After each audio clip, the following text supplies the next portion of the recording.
always a lot of fun to visit with Norman Julius Esiason. Yes, none other than Boomer Esiason, the best in the business. I mean, this guy, he's entertainment.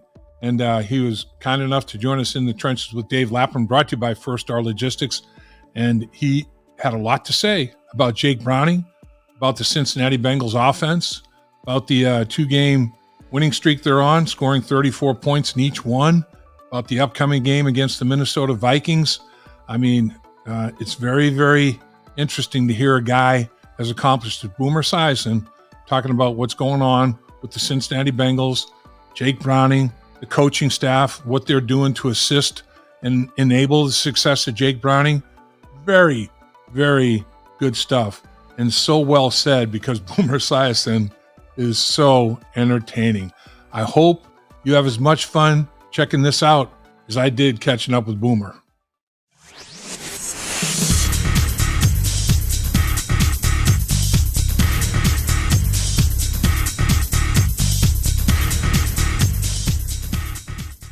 Well, did you make a great decision today? Because joining us in the trenches with Dave Lapham, brought to you by First Star Logistics, coming to you from our outstanding studios as always, is a guy that I used to call the blonde bombshell, Boomer Esiason himself, the legend. Boomer, you're the man. Appreciate you joining us. Dave, I love being in the trenches with you. I mean, there's nothing quite like it. I never really have ever experienced anything like it. And every time I join you in the trenches, I come away a smarter man. I can tell you that. I'll tell you, though, man, the guys that played with you in the trenches would go through hell in a gasoline suit. Your offensive linemen, they not only respected you but they loved you, man. They loved you. There's no question.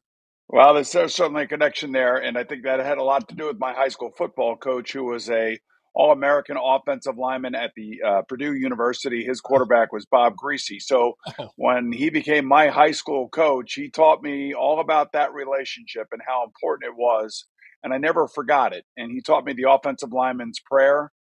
We work the hardest. We're known the least, but who cares? For we are the reason. Now, that was back when everybody was making about $500,000. Now, if you told me Orlando Brown was praying and he's making $20 million, I'd say, forget that. I don't want to hear that anymore. But the different world we live in, Dave. But certainly, it's been. I think it's a better world, especially in the NFL and for the NFL football player.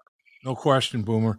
Let's talk quarterback position in general. I mean, 13 games into the NFL season, I think it's up to 48 quarterbacks have started a football game. 7 quarterbacks are unable to complete the season, Joe Burrow being one of them.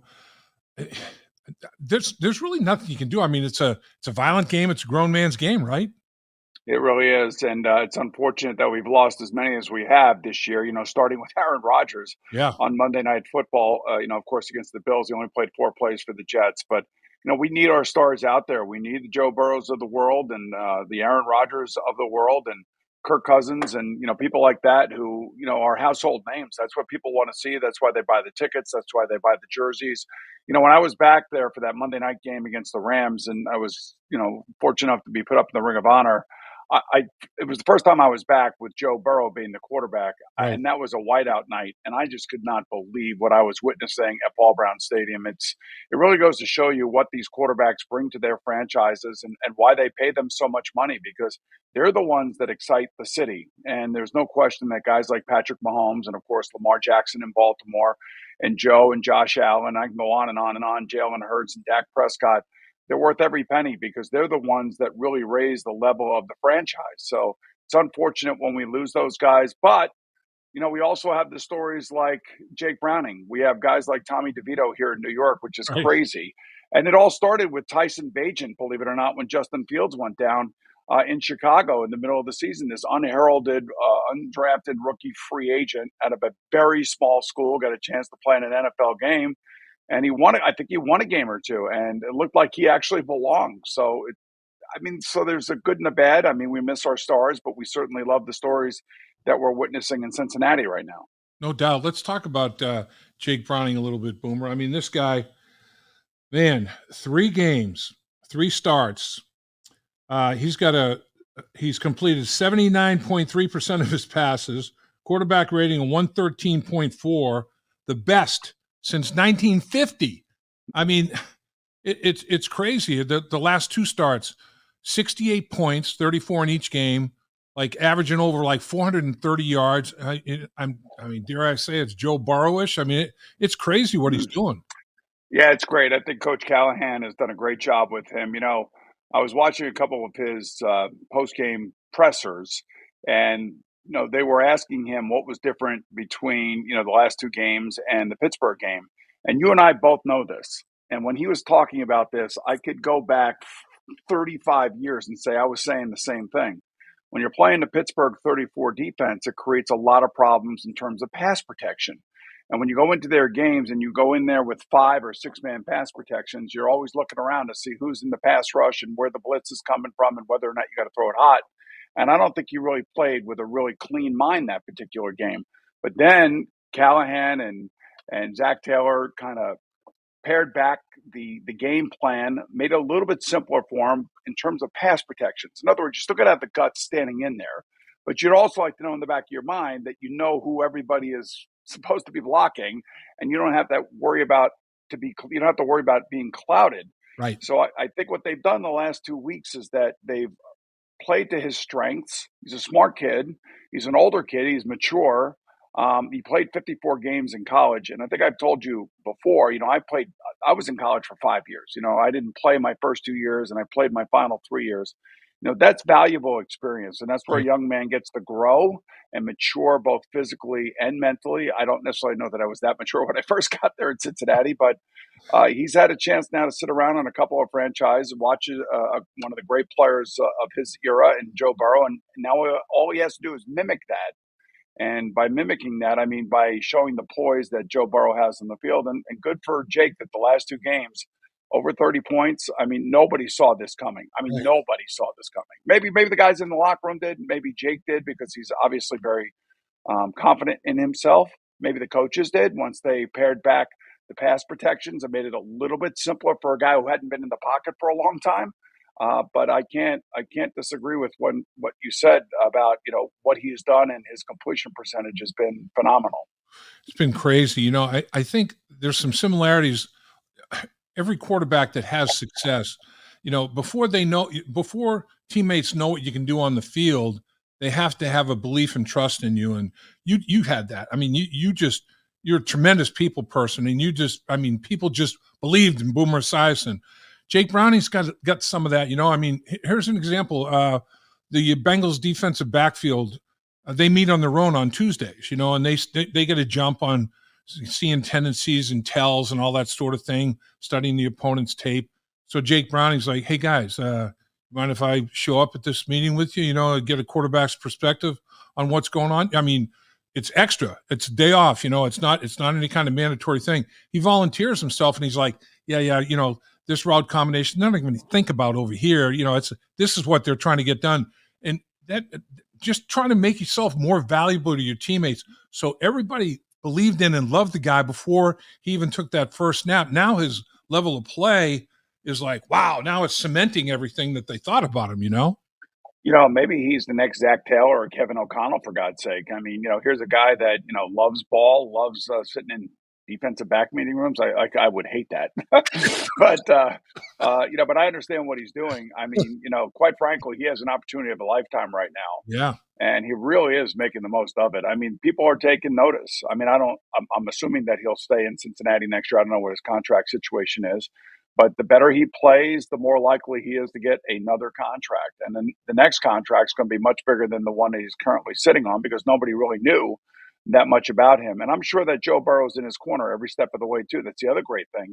Yep. He's watched Joe Burrow now over the last 3 years. And just think about that for a second. Just think about learning from Joe and watching Joe do what he does and how he carries himself. And then when I heard that Joe gave his box to the family of Jake Browning, that just goes to show you the type of person that Joe Burrow is. And I think that's kind of the culture that Zach Taylor and Lou Anarumo and these coaches are developing and have developed in that locker room. So all that stuff is great. I mean, I wish they would have won earlier in the year. I mean, that's really what's coming back to bite them in the butt right now. And when you think about the two games that they had against San Francisco and Buffalo, I mean, they were the number one team in the league at that moment. They were flying high. And then they lost that home game to Houston, and that was the killer game because then they lost the game to the Titans in there somewhere. I mean, those AFC losses are going to come back and haunt the Bengals, even if they go 10-6, which is not going to be easy for them because they still have to have, they still have Cleveland, they still have Kansas City, they still have Pittsburgh, and then of course Minnesota on Saturday. So it's not going to be easy, but the story of Jake Browning right now is the story of the Bengals season, if you ask me. I totally agree. You look at it. You made a good point about Zach and Brian Callahan. And in my mind, it's like, all right, teams around the league, the Bengals lose their franchise quarterback, Joe Burrow. What happens? Oh boy, Jake Browning. Oh, they must be able to not only have a system there, indoctrinate it with another guy. So Zach cements his position as head coach, play caller, but Brian Callahan got interviewed last year for head coaching position. This is doing nothing but increasing his value. Dan Pitcher, the quarterback coach, he got interviewed with the Tampa Bay Buccaneers for an offensive coordinator. It's going to enhance him. I mean, these coaches that are molding and helping, Jake Browning be the best version of himself he can possibly be. It's helping everybody, isn't it? Well, yeah, of course it is. And I think it goes back to the Washington Redskins when big Mike Shanahan had Kyle Shanahan and Sean McVay and Mike McDaniel and all these guys on that staff. And then all of a sudden, Sean gets his shot out in the Rams, goes to the Super Bowl. And then the next thing you know, two of the guys off of that staff, Zach Taylor and Kevin O'Connell, both get jobs and both are immediately. Well, Zach wasn't because, Joe obviously was a rookie and then he ended up getting hurt. But once Joe finally established himself, right, they go all to the Super Bowl. And Kevin O'Connell's with the Minnesota Vikings, actually had a winning record last year, had a great year last year, didn't have a great defense, but finally fixed the defense. And of course, Kirk Cousins gets hurt and then they got to play this week with their fourth quarterback. I mean, it's nuts what's going on. But the one thing I will say, Dave, these young coaches, and Brian Callahan being one of those guys, I mean, they're all going to get opportunities, and it's all based on the success of where they're coming from. Just like Bruce Coslet, when he had success with Sam Weish and me and Turk Schonert and Chris Collinsworth and Tim McGee and Eddie Brown and Anthony and Max and Joe and Bruce and Pete and everybody else, Bruce got his job in New York because of that. So it's kind of the same thing, and that's the way the NFL works. So when you watch Jake Browning play the quarterback position, what strikes you first and foremost, Boomer? What do you like about his game? Well, it's his poise, and listening to him talk about the adjustments when it came to pass protections, especially against the 34 defense in Pittsburgh, and then understanding what they did for the next two games. Plus, they played four-man fronts, I believe, the last two games. So right. A little bit easier. You and I know this. We're into the weeds now, but we understand It's a little bit easier to understand four-man fronts as opposed to 34 fronts where there's all these, especially when you have dynamic pass rushers on the edge like TJ Watt. So I would just say his understanding of the game is there. We see it. He's got an enormous amount of confidence, and you could see that in some of the throws that he made, especially late in these last couple games, on third down. I mean, he's expecting to do this. This is not foreign to him. And I think a lot of that has to do with 54 games in college at the University of Washington, playing at a very high level, having all the expectations dropped at his feet. And now he's making the most of an opportunity. So I think the poise is there. The arm strength certainly is there. The athleticism is there. I'm not saying that he's Joe Burrow by any stretch of the imagination, but I think he's trying to emulate the guy that he ultimately now is replacing. To me, and you were great at it, you threw the ball on the run really well. I mean, accurately, really well. He does too. Jake Browning on the move is very good throwing the football. In fact, the very first snap that he had when he had to go into the Baltimore game with Joe's injury, first thing Zach does, naked, get him out of pocket, let him 15 yards down the football field, get him settled in. I mean, I thought that was brilliant. What does that take? I mean, is that something that can be developed? Do you have a natural feel for it? Thrown on the move like that, what's that about? Well, I think he's just a natural athlete. Joe Burrow's a natural athlete. A lot of the quarterbacks in this league have all played other sports, have all done other things. Joe, of course, he was a great basketball player, and I knew he was going to be a great football player because, as a point guard in basketball, if you're Mr. Ohio, you obviously have something special within Right. you, especially if you're distributing the ball. The same thing as a quarterback. I'm not so sure about Jake's background as much, but I'm sure he was a great athlete and did other things. I mean, I played other sports in high school, and I could take what I did in those sports and attribute and attach those to the way that I would play quarterback. And I think that's probably what Jake is doing.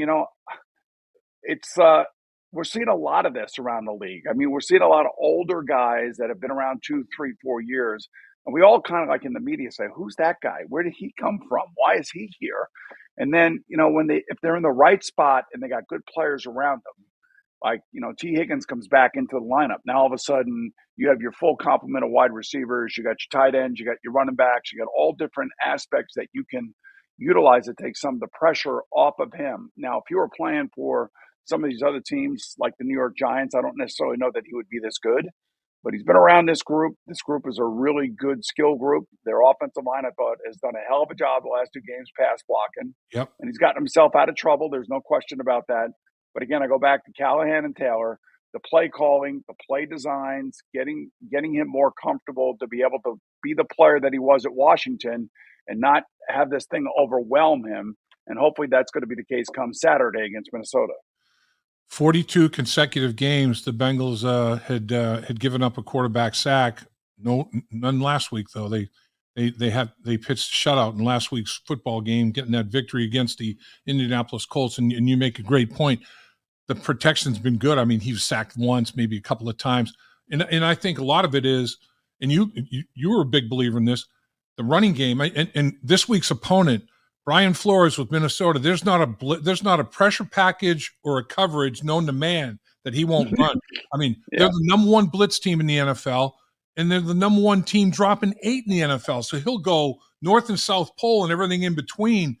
You got to run them out of some of that stuff, don't you? You got to pound them. What 100%. You got to run them out of it. They also have one of the premier pass rushers in football, Danielle Hunter, so he's going to be a pain in the neck. And the one thing that I will say in watching the last 2 games, and even Jake alluded to it, is this 6 and 7 man protections. Yep. And those 6 and 7 man protections, like I said, leave him at ease. He doesn't have to worry about so much. And he could just really worry about his reads down the field. Right. But what it also does, it tells the other defense, so Brian Flores is going to see these. Now he's got 3 games of tape on Jake and maybe a little bit more than that. But he'll look at this and he'll say, okay, now I know what they're doing to protect him. And if they're going to do this to protect him, then we can do this on our side. So this is the film study that goes on each and every week by the different coaching staffs. And it was interesting here in New York, we have Tommy DeVito that is, lighting New York City on fire. They've won 3 games in a row. They beat the Green Bay Packers on Monday Night Football. Right. And I was saying this week, they have to go on the road to New Orleans. And I was saying this week here in New York that he's going to learn just how difficult the NFL really is, because now there's 3 games of tape of him on film. So now other teams can game plan against some of the things that he naturally does when he breaks the pocket. And I think the same thing for Jake. And they'll find out how difficult it is to continue to do this week in and week out. It's a nice story, but, it ends the moment that you win that next game. You turn your attention to the next defense, which I'm sure he's been doing all week long. So, Boomer, what's it do for a quarterback when your first screen pass you call goes for 54-yard touchdown? The next one, that one went to Brown. The next one to Joe Mixon goes for 45. And then you get another one back to Brown for 25.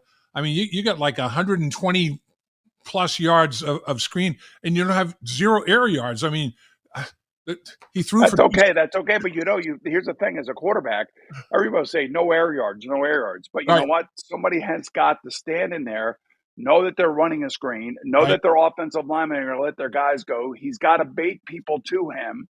And he's got to have the poise to know where he's going with the ball without showing the defense where he's going with the ball. Right. It's a lot to think about.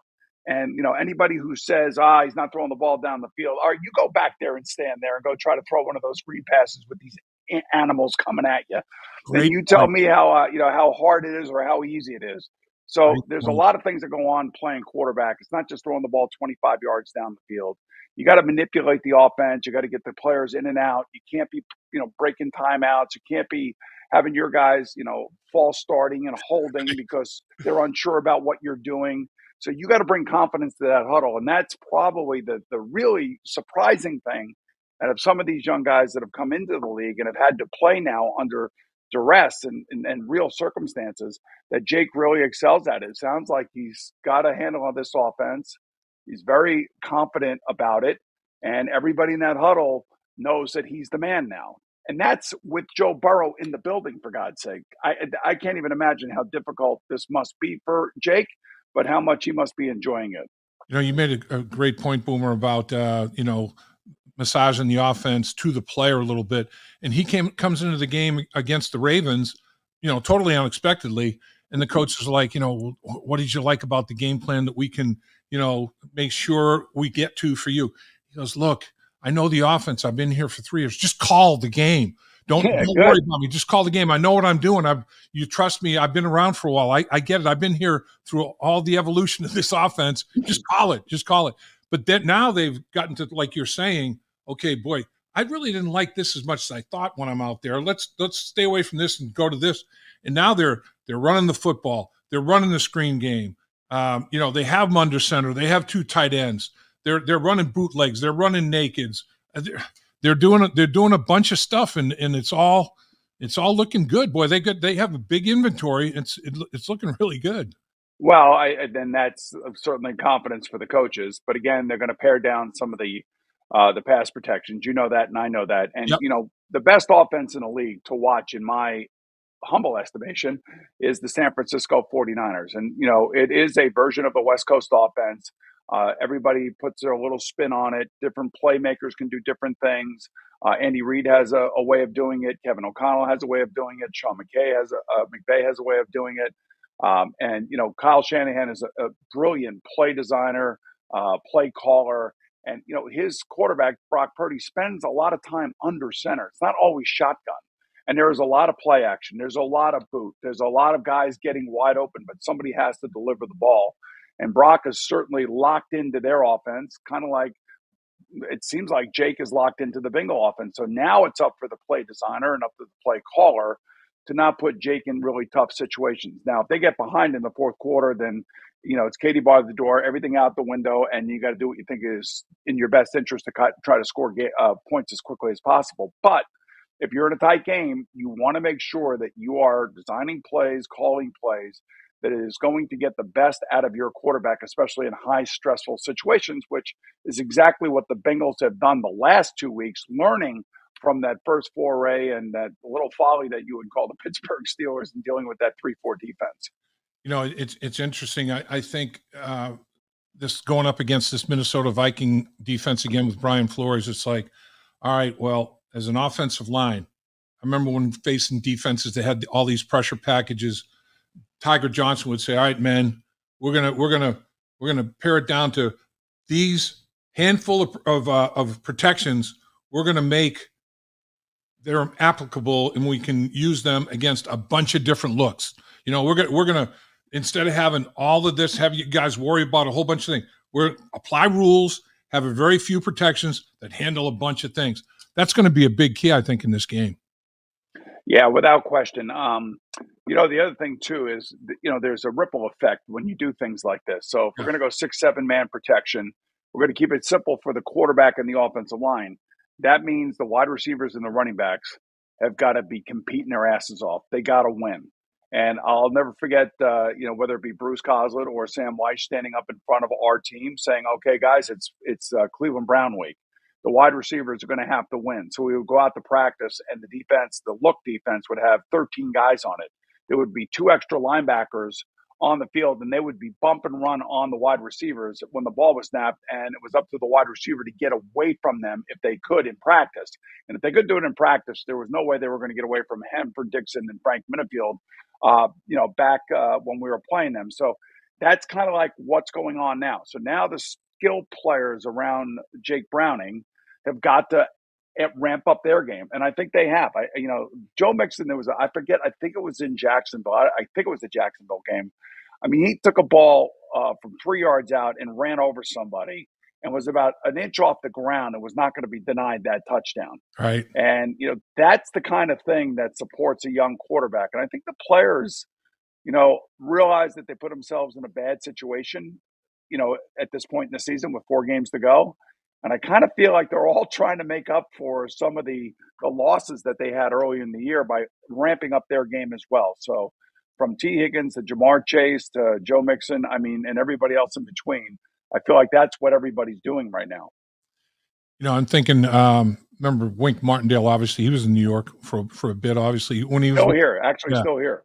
Is he still there? Okay. When he was with the Ravens, he's a, total blitzkrieg. Scorched earth with Wink Martindale. So Bob Radkowski's offensive coordinator, and he hits a couple of plays against the blitz, and then they start pounding the ball, run the ball. Wink Martindale in the second half stopped blitzing. I couldn't believe it. I'm like, Wink is not blitzing. If they can somehow run him out of the blitz or, hit him with a couple of big plays, make him think twice about it, that's going to be a big key in this football game. It's going to be interesting. I just think it's going to be really hard. At the end of the day, you got to cover T. Higgins now and Jamar Chase and Boyd. You run those guys out there. Look, I was talking to another group earlier today, and I was talking about this particular game, thinking, okay, with the backup quarterbacks, is it going to be, a low-scoring game? Minnesota's coming off of a 3-0 victory out in Las Vegas. They were terrible offensively, but they're going to get Justin Jefferson back. Right. And, when you put these athletes out on the field, and they are so good, Dave, they are ridiculously good. Yeah. I think there's always the potential for, one of these, blow-up games where everybody's scoring 30 points. And the Bengals have done that 2 weeks in a row. I don't see it like a 30-27 game. I'm thinking more like a 27-24 game. And maybe it comes down to a last series field goal by either one of these two teams. But I think that the Bengals have a real advantage here going against Nick Mullins. I think he's a decent player. I think he's a good backup. I don't necessarily know that if Jake Browning and the offense have been percolating the last 2 weeks, if they are able to do that, I don't think even with Justin Jefferson that they can match them. Very interesting, Boomer. I like it. I like the sounds of that. I know you're a busy man. I know you got a million things going on. For you to visit and join us is much appreciated, sir. I can't thank you enough. It's Christmas, and it's in the trenches with Dave Lapham. It doesn't get much better than that. I appreciate it, Dave. Thanks so much, as always. Merry Christmas. Happy New Year to you and yours, Boomer. You're the best. Thanks, brother. Love you, man. See ya. See you, Boomer. Dave Lapham here, and every day I am grateful for my experience to have played professional football. As a player, I realized self-motivation, leadership, and appreciating your teammates are key. At First Star Logistics, you can use those same attributes to create the life you want for you and your family. Build your future by working hard like I did. You'll see results both on and off the field. Call First Star Logistics today and be part of our winning team. Opportunity knocking.